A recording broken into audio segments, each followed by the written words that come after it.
3 Pokeballs, berries in between, broke out of every single one, ran away from me. I was mad. I'd be salty, dude. I don't blame you for being salty. But, man. Meanwhile, I was catching a rat. Definitely not catching a Rattata. We're actually commentating Shockwave. Gil up against Fi. Fi, man, it's always such a treat to watch this Meta Knight play. We don't really have all that many Meta Knight mains in our area. And certainly none on the level of Fi. What he's able to do with his character is just so wonderful. We got a taste of it whenever we were watching doubles. Now let's see that singles Meta Knight into play. I'm expecting some great whiff punishes coming out consistently from it. But really solid punish on that Tornado coming out of Geo, able to use that top to his full advantage, convert into that down smash, and really take control in this match. Fi has the top, just opts to throw it off stage, still gets hit by Geo on the way down, and we're seeing Geo do what I expect Fi to do to Geo. Oh my goodness, all of the damage. He knew he wouldn't kill from an up B right there. Didn't want to risk anything, just gets the forward air, gets back on stage, and takes more control. Exactly, you know, you want to get what you can and then just get out. That's one thing Fi's really good at. He knows when to call it quits. He knows when his conversion is over. He doesn't try to overcommit to something that maybe could happen. Oh, he definitely knew that he was going to get away with that dimensional cape. Showing his hand really, really early for sure.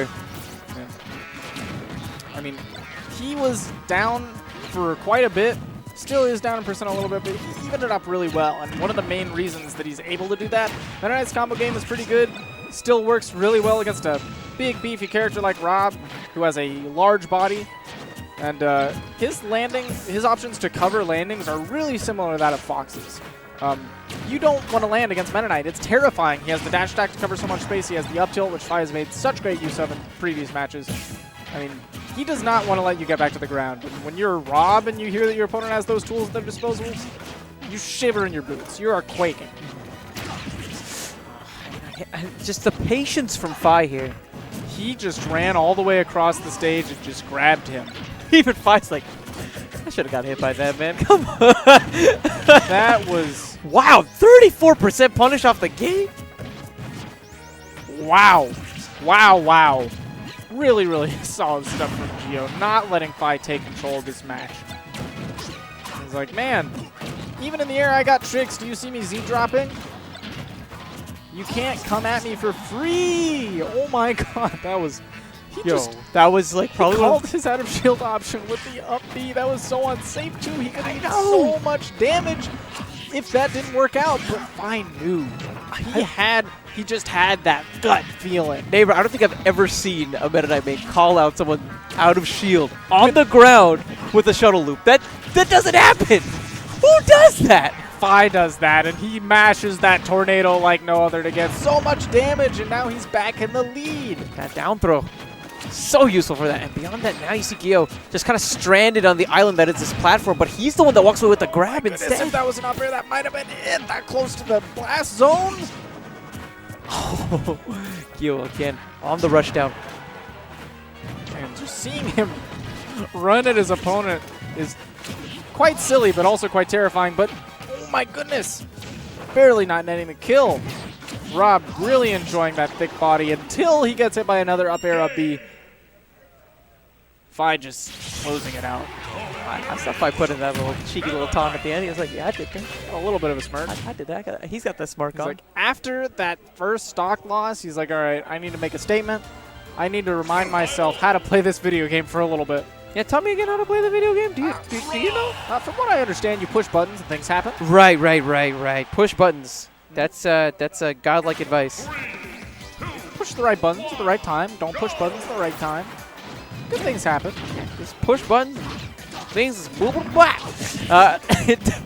Talent City Brigader 2. And on one hand, whenever looking from Geo's side of this matchup, he's going to have an easier time getting those beat boops, those up smash KOs. But again, this cuts both ways. Both of Fi's KOs were off the top. To be fair, though, this does give Rob an opportunity to land at some of these platforms, making it not so much of a, I don't know, Jaws moment where you're just waiting for the opponent to shark you again. Yeah. True. Smart use of the up air there. Just clearing the path to allow him to actually make it back onto the stage. Gio now has some time to pull that top out. Maybe start some pressure of his own. But because Fi's playing such a reactionary sort of style here, he's not having as many successes as he would like. Yeah, he doesn't mind being at the edge so much because he knows he can take control so easily with a character with that kind of speed. He just wants to stay at this perfect distance where the top can't surprise him as easily, neither can the laser out of Rob. He just wants to be able to react with punish with something like his dash attack that covers so much distance. Right, like a very reactable sort of length. I like that. Almost mid-screen. Yeah. Really smart. Back air. And no tech from Gyo. Down to his final stock. And if he loses this one, he's out of the tournament. Yeah. Sometimes multi-hit moves will give you the benefit of the doubt where you don't know when you're going to come out. But that move always has the 3 hits. Makes it, I mean, he just got caught off guard. Yeah. I don't know the timing, man. But then again, like, he might have just been expecting a nair. You know? That's also very true. And an air could have done the same thing. Great top placement again from Gio. He may be down, but he's certainly impressed us throughout this series. Oh, man. I was waiting for the up smash right there. Me too. You just hold your breath. But one thing that makes Gio so good, like moments like that, he knows. Goodness. How is Fi alive? Meta Knight's light, but he is a fast faller. I mean, you are not wrong. Oh, that's going to be damage. No up smash out of that, though. He had to cover all the sides. And it's unfortunate that he didn't actually get sent to the left because he got sent to the right, had so much distance before he would actually even get to the blast zone. Oh, with all of this rage. Good job DIing out by Gio. Only able to eat that forward air instead of another up air, potentially an up B. Could have ended that stock. But, I mean, you got to know that Fi's probably looking for a grab or a dash attack up B right now. Might not kill just yet, but put the fear in. Dash attack. Oh, I want to believe that would have killed him right there. But Gio is DIing out, able to not get connected by the second hit. Now, does rage impact the likelihood of the second hit as well? Yeah, the more rage you have, the easier it is for you to fall out of it. Oh, okay. Or I'm sorry, the more rage you have, the easier it is for the opponent to fall out of it. Right. Fire right now is definitely beckoning max rage. Only needed the first hit of that one to take it. Just follow Gio, and again, you're robbed. Your landing is going to get caught by something. This time just happened to be that first of the shuttle loop.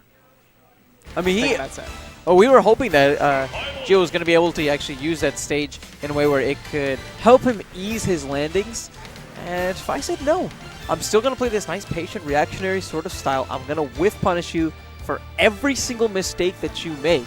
And it might not always be a KO, but it's going to be a little bit here, a little bit there, and it adds up. Oh, yeah. I mean, and that stage was just so good for him to play that way, too, because it's big. It's a long strip. You get a lot of room to say, I want exactly this much space to react to you. On Smashville, maybe it's a little bit closer quarters. You don't always have the luxury of choosing, I want to be at this exact distance from you, mid-range. We're going to play from this spot. But when you have a big stage like that and you're Meta Knight, you're much faster than your opponent, you can choose to just back up. You got to use those options. Sometimes, like I think that's one thing that Fi does really well is just being able to disengage, you know? Yo, you ready for it? I think we definitely did enough to the point where... okay, just an oddish, just kidding. I looked for a second and I was like... What did you think that Pokemon was? Not an oddish! A Bulbasaur? Yeah. I need like 1 million more Bulbasaurs, dude. Yeah? I have enough to evolve into an Ivysaur, but one thing I've realized is if I evolve into my Ivysaur right now, by the time I get 100 more candies to evolve into a Venusaur, that Ivysaur is going to be cheeks. That's a good point, man. So I'm just waiting until I have 150 candies. Or no, 125? Something like that. 125 candies.